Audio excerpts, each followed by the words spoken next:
MP board की class 11th के विद्यार्थियों, देखिए इस वीडियो में मैं आपको हिंदी का पेपर यहाँ पर सोल्व कराने वाले हूँ, जिसमें 100% आने वाले प्रश्न आपके रहेंगे प्रॉपर सॉल्यूशन के साथ में। यदि वास्तव में आप चाहते हैं हिंदी के पेपर में टॉप करना तो लिख कर रख लीजिए, आप इन प्रश्नों से टॉप कर पाएंगे हिंदी के पेपर में, क्योंकि इसमें मैं आपको 100% आने वाले प्रश्न बताने वाली हूँ प्रॉपर सॉल्यूशन के साथ। ठीक है, तो चलिए बिना किसी देरी के वीडियो को शुरू करते हैं और एक एक प्रश्न आपके लिए मोस्ट इम्पोर्टेंट है। ठीक, चलिए तो आप देखिए पहला प्रश्न कि बोलते समय, ठीक है, बोलते समय एक ही वाक्य में दो भाषाओं के प्रयोग को कहते हैं कोड मिसिंग कहते हैं। क्या कहेंगे? Code missing. दूसरा, हिंदी साहित्य का स्वर्ण काल कहा जाता है, तो हिंदी साहित्य का स्वर्ण काल किसे कहा जाता है? पूर्व मध्यकाल। ठीक है, इसे भक्ति काल भी कहते हैं। तीसरा है, जिस तरह मंच पर खेलने के लिए नाटक लिखे जाते हैं उसी तरह कमरे से फिल्माए जाने के लिए लिखी जाती है। तो क्या लिखी जाती है? पट कथा। अगला है आचार्य प्रथा के लिए दिए गए कथनों को ध्यान से पढ़िए। ठीक है, इन कथनों को आपको पढ़ लेना है। ठीक है, इनके ऊपर से ही प्रश्न दिया गया है। उपयुक्त कथन में सही कथनों का चयन दिए गए विकल्पों में से कर लिखिए। तो इसका आंसर रहेगा कथन 1 व कथन 2 सही है। ठीक है, दोनों रहेंगे। पांचवा है, छंद में अल्प विराम को क्या कहते हैं? तो छंद में अल्प विराम को हम कहते हैं यति। क्या कहेंगे? यति। किसी घटना का वर्तमान से अतीत में जाना कहलाता है, तो किसी घटना का वर्तमान से अतीत में जाना फ्लैशबैक कहलाता है। क्या कहलाता है? फ्लैशबैक। ठीक है, चलिए इसके बाद है हमारा अगला प्रश्न, रिक्त स्थानों की पूर्ति कीजिए। लॉर्ड कर्जन ने भारतवासियों को गरम तवे पर खालिस्तान की भांति नचाया, तो पानी की बूंदों, तातुस खालिस्तान थे, शिक्षक, घर की याद में कवि के स्मृति संसार में उनकी खालिस्तान एक एक कर शामिल होते चले जाते हैं। तो इसका आंसर है परिजन। क्या है इसमें? परिजन। अर्थ के आधार पर वाक्य खालिस्तान प्रकार के होते हैं, तो अर्थ के आधार पर वाक्य होते हैं 8 प्रकार के। कितने प्रकार के? 8 प्रकार के। ठीक है, चलिए संचार प्रक्रिया में निहित अर्थ को समझने की कोशिश खालिस्तान कहलाती है डिकोडिंग। क्या कहलाती है? डिकोडिंग। आश्रम की चेष्टाएं खालिस्तान कहलाती है अनुभाव।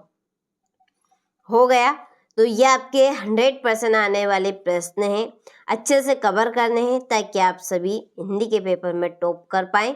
चलिए सत्य लिखिए। अनुपम मिश्र पर्यावरण संबंधी आंदोलन से जुड़े रहे हैं। सत्य। जो छंद वर्णों की संख्या पर आधारित होता है वह वर्णिक छंद कहलाता है। सत्य। आदि अंत विलोम शब्द युग्म है, तो ये आपका सत्य है। अक महादेवी इंद्रियों को वश में करना चाहती है, ये आपका सत्य है। कार्यालयीन पत्र औपचारिक पत्र श्रेणी में नहीं आते हैं। सत्य। और नमक का दरोगा पाठ के लेखक बाल मुकुंद गुप्त है, तो ये आपका सत्य है। ठीक है, फिर कौन है? मुंशी प्रेमचंद्र।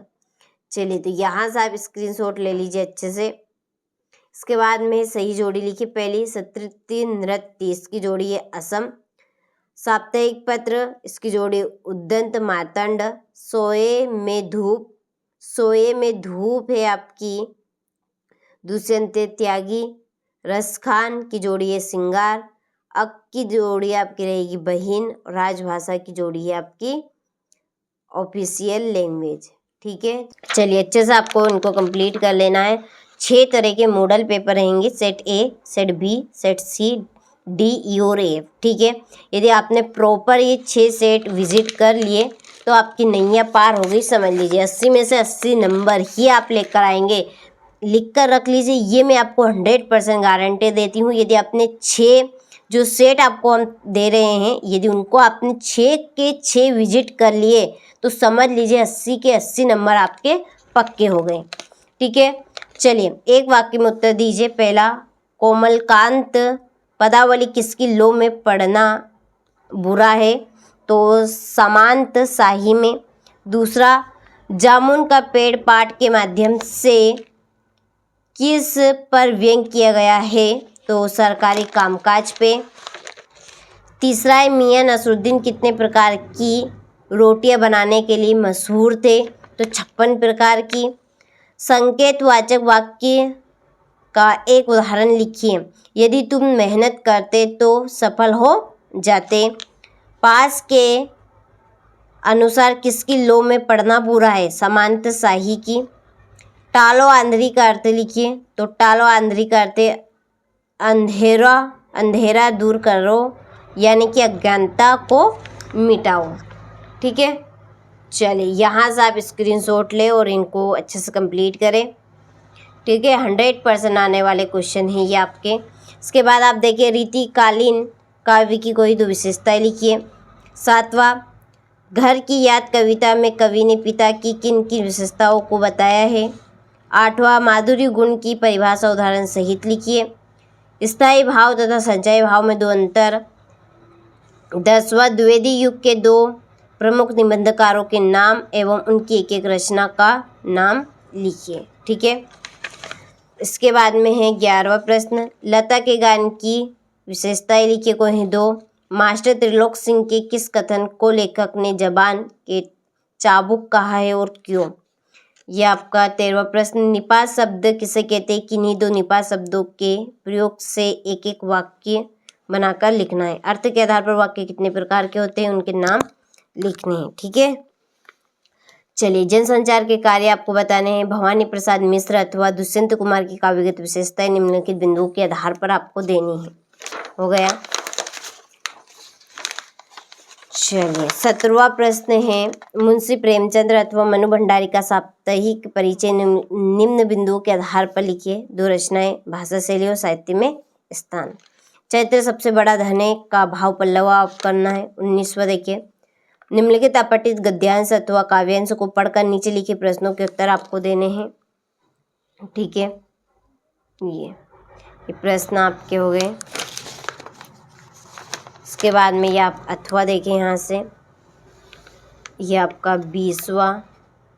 ठीक है, 20वां प्रश्न। 20वें के बाद में ये आपका 21वां।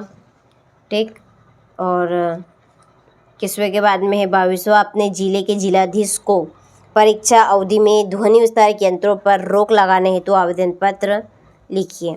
ठीक है, और 23वें प्रश्न में निम्नलिखित में से किसी एक विषय पर रूपरेखा सहित प्रारंभिक निबंध लिखिए। जीवन में खेलों का महत्व, पर्यावरण प्रदूषण का कारण और निदान। ठीक है, वर्तमान समय में कंप्यूटर की उपयोगिता विद्यार्थी जीवन में। सो देखिए, आँख मीच के इन तीनों निबंध में से कोई सा भी निबंध आप कर लीजिएगा, एक निबंध आपका 100% फंस जाएगा। ठीक है,